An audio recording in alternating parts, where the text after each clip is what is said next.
मित्रांनो, तुम्ही कधी विचार केला आहे का, की अंधश्रद्धा माणसाला कुठवर नेऊन येते? कधी-कधी ती इतकी अघोरी मार्गावर घेऊन जाते, की तिथून परतणं अशक्य होतं. ही कहाणी आहे एका सुशिक्षित घरातील महिलेची, जिला अंधश्रद्धेच्या गर्दीत ढकललं गेलं आणि त्यामुळे तिच्या आयुष्याचा खेळ संपला. ही घटना आहे उत्तर प्रदेशच्या मुरादाबाद जिल्ह्यातील.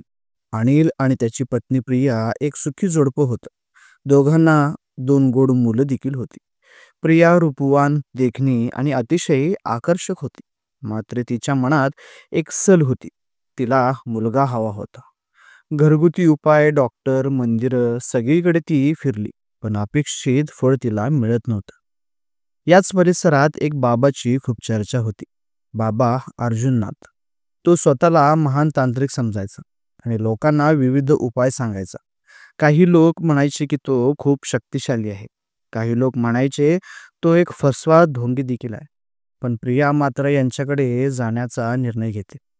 एके दिवशी ती अर्जुननाथाच्या दरबारात पोहोचते. तो तिला बघता स्तब्ध होऊन जातो. त्याच्या डोळ्यात काहीतरी वेगळाच भाव असतो. तिने आपली समस्या सांगितल्यावर तो म्हणतो, "माता, तुझ्या नशिबात पुत्र आहे, पण त्यासाठी विशेष अनुष्ठान तुला करावे लागतील." प्रिया तयार होते. बाबा तिला सांगतो की अनुष्ठानासाठी तिला काही खास विधी करावे लागतील आणि या प्रक्रियेत तीच मुख्य भागीदारी असेल. यात काहीतरी गडबड आहे हे तिला जाणवतं. पण मुलाच्या इच्छेपायी ती त्याच्या बोलण्यावरती विश्वास ठेवते. थोड्या दिवसांनी बाबा तिला खास पूजा करण्यासाठी आपल्या आश्रमात बोलवतो. तिथे पोहोचल्यावर तो तिला सांगतो की या विधीत तुझ्या शरीराची शुद्धी करावी लागेल आणि ते फक्त देवीच्या विशेष कृपेशिवाय शक्य नाहीये.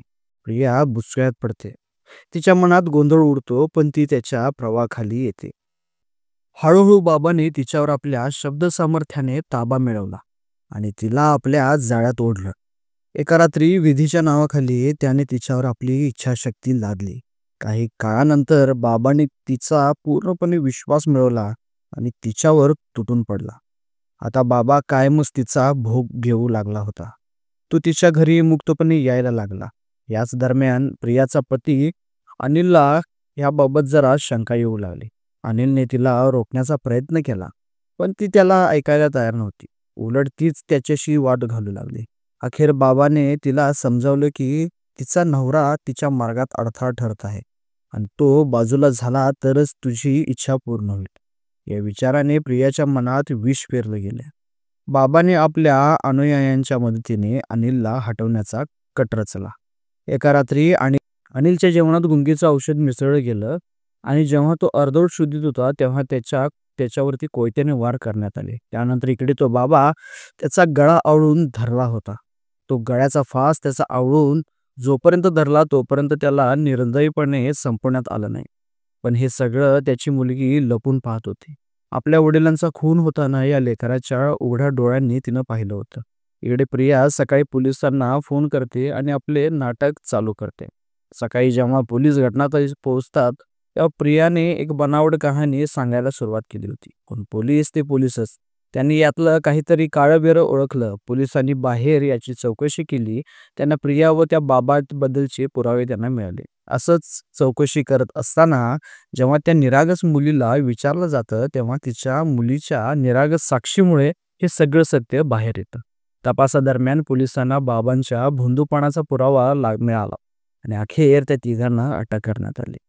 मित्रांनो, अंधश्रद्धाच्या विळख्यात एका शिक्षित स्त्री कशी अडकली आणि आपल्या संसाराचा नाश करून घेतला हे आपण पाहिलं. या घटनेतून एक धडा घ्यायला हवा, तर तो असा की अंधश्रद्धापेक्षा विज्ञान आणि तर्कावर विश्वास ठेवा.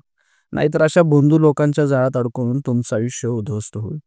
तुम्हाला या घटनेबाबत काय वाटतं हे आम्हाला कमेंटमध्ये नक्की सांगा आणि अशा सत्यकथा पाहण्यासाठी आमच्या चॅनलला सबस्क्राईब नक्की करा. धन्यवाद.